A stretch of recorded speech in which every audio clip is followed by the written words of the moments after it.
So, what are some mistakes that people make either in investing or in business decision making that sort of relate to some of the things that you're interested in? Oh my gosh. Okay. So let me think, because there are so many. For anybody who's read Thinking Fast and Slow from Daniel Kahneman, they know that mostly we make a lot of mistakes. So let me think about what sort of the most devastating are.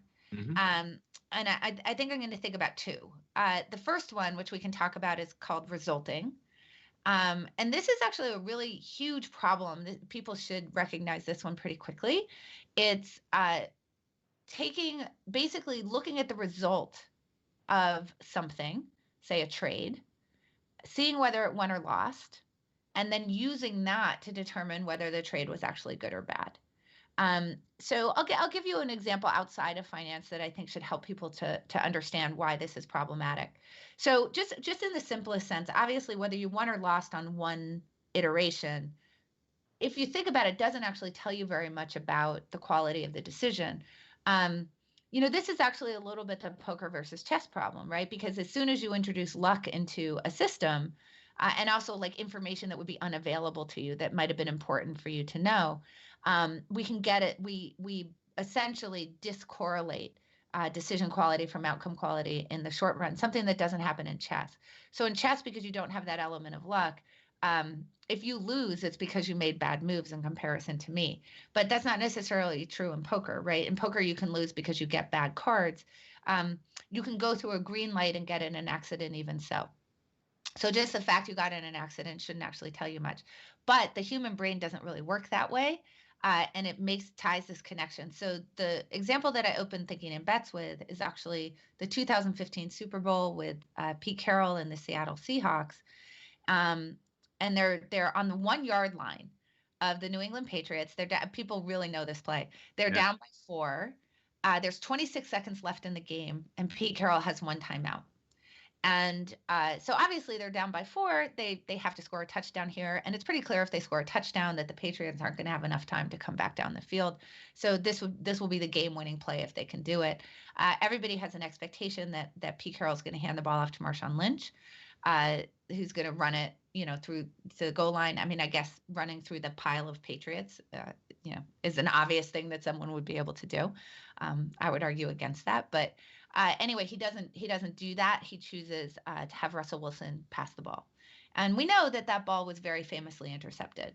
And when you look at the headlines there, they're just incredibly brutal. I mean, they're mostly, most people are declaring that this is the worst play in Super Bowl history.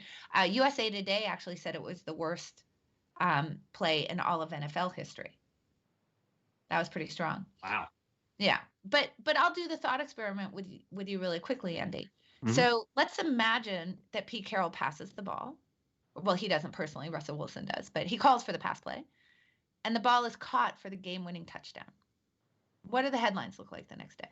Brilliant play calling by Pete Carroll. Yeah, this is why he's going to the Hall of Fame. He out Belichick.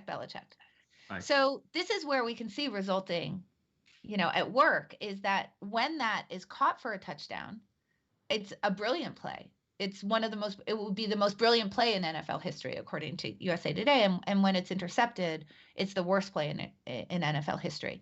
And when you look at these analyses, none of these talk about process. None of them talk about what's the probability of the ball getting, intercepted or incomplete, or it being a touchdown pass. How does that compare to the probability that Marshawn Lynch is actually going to score? And of course, those are all the things that you need to know in order to know whether it was a good decision, not just the result of the play. For that analysis, people can go look at Thinking in Bets and see that. The short story is it was actually quite a brilliant play. The chances of an interception there are going to happen less than 2% of the time. And it actually buys you an option for a third play. It would happen to be second down. So if you hand it off to Marshawn Lynch twice, you only get 2 plays. If you pass somewhere in there, you get 3. So, again, there's more detail. But regardless, it makes no sense to look at whether it was intercepted or incomplete or a touchdown pass on that one time. But we do this all the time, and you can see this in finance, right? And we know this, for example, just in terms of like capital allocation, right? That people will re-up with managers who have won in the last year, and they will they will not allocate to managers who have lost. And we know that that's actually a losing strategy, that you do worse that way because of regression to the mean, and you're not taking luck into account. And you're just thinking about short-term results in terms of and as opposed to process. Certainly true. And you don't want to do this in options trading as well. Whether you're up or down in a particular moment should matter very little, but it's a real mistake that we make, and it's a weakness of human decision making.